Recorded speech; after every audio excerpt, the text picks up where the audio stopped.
सबसे पहले चंपारण की धरती को नमन, जिसने न जाने कितने महापुरुषों को जन्म दिया इस धरती में। बहुत ज्यादा गिनती की रखिएगा। अरे दोस्त एक जैसा हो, एक ही हो, लेकिन कर्ण के समान हो, अपना हस्ती मिटा दिया दुर्योधन के लिए। कुछ तो है इस बिहार की धरती में जो चाहे महात्मा बुद्ध हो, चाहे महावीर स्वामी हो, चाहे महात्मा गांधी हो, आखिर शुरुआत यहीं से क्यों करते हैं लोग? कुछ ना कुछ तो है इस स्मृति में।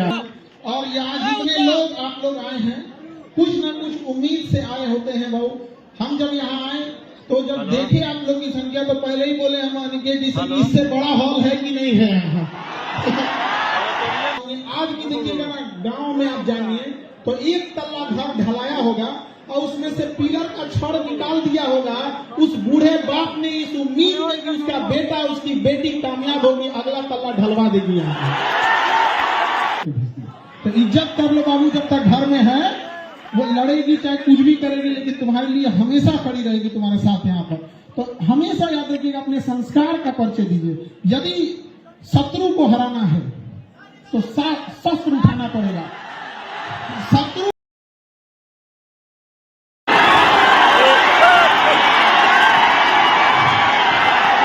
आप सब लोग का बहुत बहुत धन्यवाद।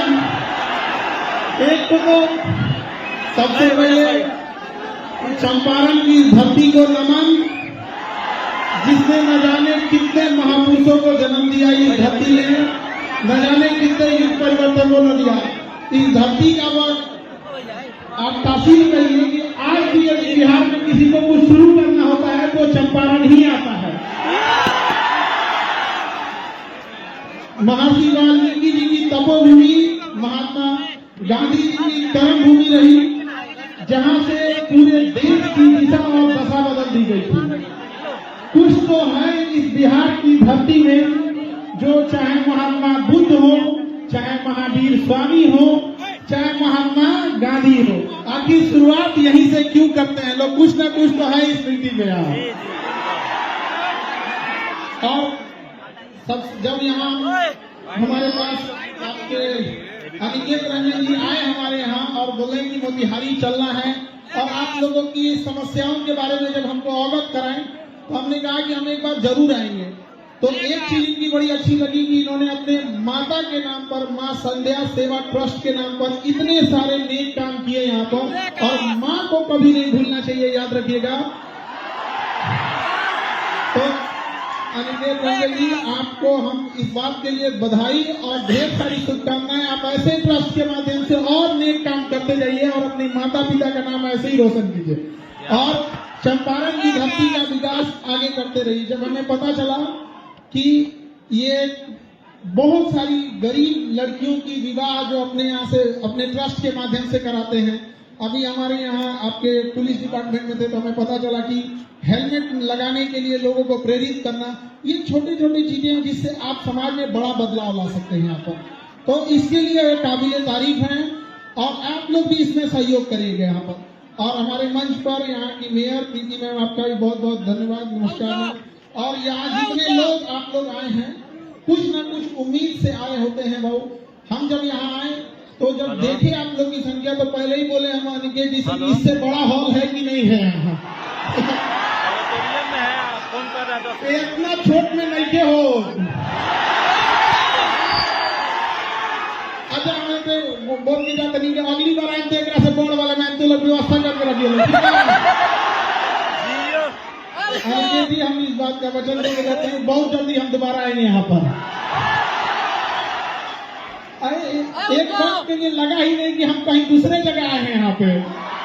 कसम बताते हैं, अगर कल क्लास नहीं रहता तो आज हम यहीं रुक जाते हैं।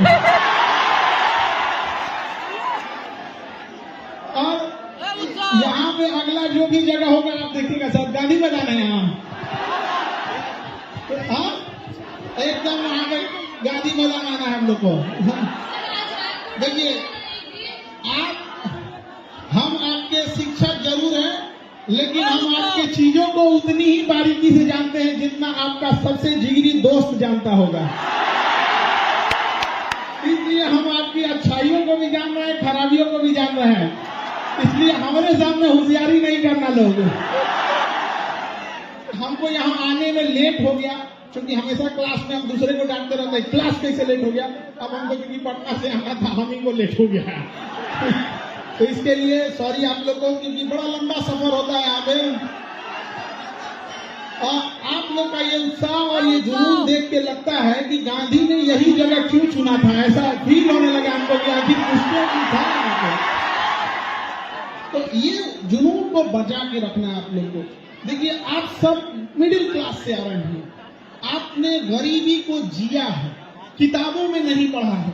आपने बहुत सारे बच्चे होंगे जिनके माता पिता के ऊपर बहुत सारा कर्जा होगा, किसी के घर में किसी की दीदी होगी जिसके शादी ब्याह करने के लिए होगा, बहुत सारी जिम्मेदारियां होंगी। आज भी देखिएगा ना, गांव में आप जाएंगे तो एक तल्ला घर ढलाया होगा और उसमें से पिलर का छड़ निकाल दिया होगा। उस बूढ़े बाप ने इस उम्मीद में कि उसका बेटा उसकी बेटी कामयाब होगी, अगला तल्ला ढलवा देगी। ऐसा होता है कि नहीं होता है? माँ बाप कोई बीमारी लिए रहते हैं, बूढ़े माँ बाप, लेकिन वो पैसा काट कर आपको दे रहे होते हैं पढ़ने के लिए कि मेरा बेटा मेरा बेटी कामयाब हो जाएगी ना, तो कामयाब हो जाएगा तो हम हमारा इलाज करा देंगे। वो इलाज के चक्कर में बीमारी तनीसा से बढ़ के ज्यादा हो जाता है। होता है कि नहीं होता है? अपने आप से पूछ के देखिए, अगर उस माँ बाप का आप भरोसा तोड़ेंगे तो क्या भगवान भी माफ करेगा आप लोग को? तो जब भी अगर आप गलत रास्ते पे भटके तो अपने बुरी माँ की उस आंखों को देखिएगा जिसमें रोशनी अब कम हो गई होगी, लेकिन आपकी कामयाबी को देखने के लिए आज भी उसने अपनी आंख की रोशनी बचा कर रखी है कि उसका बेटा उसकी बेटी कामयाब होकर आएगी। और वो दौर चला गया जब केवल कामयाबी पर पुरुषों का अधिकार था, महिलाओं ने दिखा दिया कि छीन लेंगे अधिकार अगर नहीं दोगे तो यहाँ पर। और हमने रिक्वेस्ट भी किया है, महामहिम बिहार के राज्यपाल साहब से भी कहा है, और यहाँ पर इतने राजनीति से जुड़े आप लोग हैं, आप लोग से भी और आप सारे युवाओं से भी कहते हैं, नशा तो एक समस्या है जिसमें आप लोग फंसते जा रहे हैं।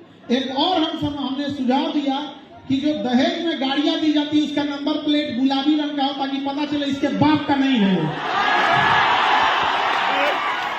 कि नहीं? अरे कम से कम लहरिया तक मारे तो कोई कहे कि बाप का गाड़ी नहीं है, तुम्हारे ससुर की कमाई है। और आप ये चंपारण की धरती से कहते हैं कि इस मुहिम को यहाँ से फिर से चालू कीजिए कि जिस तरह महात्मा गांधी ने चंपारण के किसानों के लिए यहाँ के घटिया कानून को बदल दिया था, दहेज जैसे घटिया चीजों को उखाड़ फेंकिएगा आप लोग यहाँ पर। और अपनी हिम्मत अपने हाथ लो, अपने हाथ में बाजुओं में इतनी ताकत रखिए। आप बिहारी हैं जी, जो चाहे कमा के लीजिएगा, क्या जरूरत है किसी की बेटी के बाप को डांटा के उससे दहेज लेने की? और सामने से जब दहेज मिले तो ठुकरा के रख दीजिएगा, कहिएगा कि हमने इतना माँ बाप ने शिक्षा दिया है, अपने गुरुओं से इतना हमने आशीर्वाद किया है, और भुजाओं में इतनी ताकत है कि जो चाहे दिला सकते हैं, सम्मान से रखेंगे, चाहे एक ही रोटी खाए, सूखी रोटी खाए, लेकिन सब अपना सम्मान से समझौता नहीं करेंगे। हम सबके घर में आप देखिए, हम तो वो बदनसीब है जो हमारे घर में बहन नहीं, तो हमें बड़ा ताना मारा जाता था कि बहन उसी को देता है ऊपर वाला जो उसे पालने की औकात रखता है। तो हमने क्या किया ना, रक्षाबंधन में दुनिया में सबसे ज्यादा राखी हमें बांधी जाती है, और हम खुशनसीब है कि पूरी दुनिया में हमसे ज्यादा राखी किसी को नहीं बांधी जाती होगी। और जब राखी बंधवा लेते हैं ना, तो वही राखी लेके उठता नहीं है हाथ, और छत पे जाते हैं जब अंधेरा हो जाता है तब, और उस ऊपर वाले की ओर देख के थोड़ा चिढ़ाते हैं, क्या हो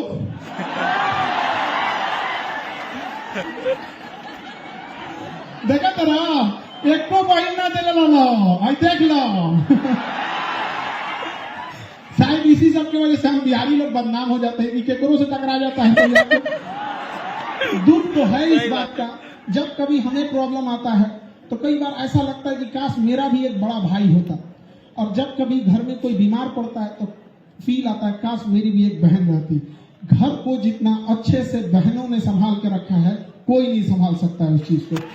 और ये आप लड़के लोग को समझ में आएगा जब अपनी बहन की विदाई करोगे। तब विदाई करने के तुरंत बाद जब तुम विदाई करके लौटोगे घर में ना, तो घर की चार दीवारी पूछेगी कि इस घर को सजाने वाली का तो तुमने विदाई करके भेज दिया। तो इज्जत कर लो बाबू, जब तक घर में है वो लड़ेगी चाहे कुछ भी करेगी, लेकिन तुम्हारे लिए हमेशा खड़ी रहेगी तुम्हारे साथ यहाँ पर। तो हमेशा याद रखिएगा, अपने संस्कार का परिचय दीजिए। यदि शत्रु को हराना है तो शस्त्र उठाना पड़ेगा। शत्रु को हरा लेकिन समाज बदलना है तो हमें अपने शास्त्रों को उठाना पड़ेगा। हम अपने शास्त्र भूल चुके हैं यहाँ पर, तो हमें ये सारी चीजों को एक साथ लेके चलना है। माता पिता के भरोसा को कभी मत तोड़िए। अभी हमने देख रहे थे कि यहाँ बहुत सारे बच्चे नशा जैसे खराब चीजों में उलझते जा रहे हैं। आप समझो बाबू, नशा कोई एक दिन में लगने वाली लत नहीं होती है। आप इसे शुरुआत करते हैं च्युइंगम से। आप इसे नॉर्मली छोटे से कैसे स्टार्ट कर देते हो, छोटे से च्युइंगम से, फिर उसके बाद छोटा सा जाते हो, कभी पार्टी फंक्शन में ले लिए कि किसी का शादी ब्याह है, कोई त्योहार है, किसी का रिजल्ट हो गया, मैं जीत गया। ये धीरे धीरे पहली दहलीज है आपके बर्बादी क्या, किसी को बर्बाद करने का। आपका दोस्त कहेगा कि दोस्ती के लिए ये नशा कर लो ना, उसी को कहिएगा ना दोस्ती के लिए तो छोड़ देना। और उस दोस्त को एक कप नाली का पानी उठा के दीजिएगा, कहेगा दोस्ती के लिए पी ले। याद रखिएगा, ऐसे दोस्त लोहे के में लगे उस जंग के समान होते हैं जो तब तक उस लोहे से चिपके रहते हैं जब तक उस लोहे का अस्तित्व ना मिटा दे। ऐसे दोस्तों की जरूरत नहीं है। याद रखिएगा, बहुत ज्यादा गिनती रखिएगा। अरे दोस्त एक जैसा हो, एक ही हो, लेकिन कर्ण के समान हो, अपना हस्ती मिटा दिया दुर्योधन के लिए।